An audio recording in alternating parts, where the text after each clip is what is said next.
ভিত্তিপ্রস্তর স্থাপনের প্রায় 14 বছর পরে শুরু হয় চট্টগ্রাম সিটি কর্পোরেশনের নগর ভবন নির্মাণ কাজ। চুক্তি অনুযায়ী 2025 সালের সেপ্টেম্বরত 21 তলা ভবনের 3 তলা মাথা উঁচাইরে যাইব বলে জানা গিয়ে। মেয়র 6 তারিখ সোমবার দুপুরে নগরীর আন্দরকিল্লেত নগর ভবন নির্মাণ কাজের উদ্বোধন করছে সিটি মেয়র মোহাম্মদ রেজাউল করিম চৌধুরী। নিজস্ব অর্থায়নে এই ভবন নির্মাণ করার বলে জানাই মেয়রে। উদ্বোধনের সময় মেয়রে হই এখানে থাকবে বিভিন্ন ডিপার্টমেন্ট।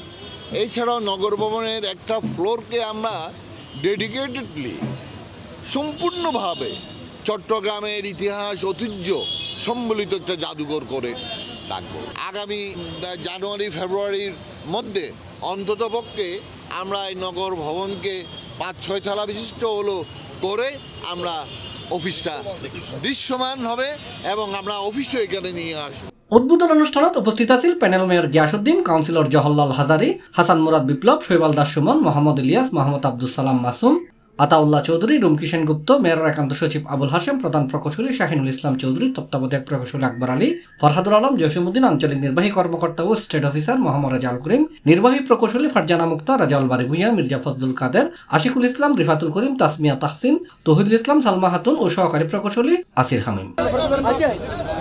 জানা গিয়ে 2010 সালের 21 মার্চ নগর ভবনের ভিত্তিপ্রস্তর স্থাপন করছিল তৎকালীন মেয়র এবিএম মহিউদ্দিন চৌধুরী। এরপর চট্টগ্রাম সিটি কর্পোরেশনের 2 জন মেয়র এবং 1 জন প্রশাসক দায়িত্ব পালন করলেও অর্থ সংকট, মন্ত্রণালয়ের অনুমোদন না পাওয়া সহ বিভিন্ন জটিলতায় এই উদ্যোগ এতদিন থমকে আছিল। সি+, চট্টগ্রাম।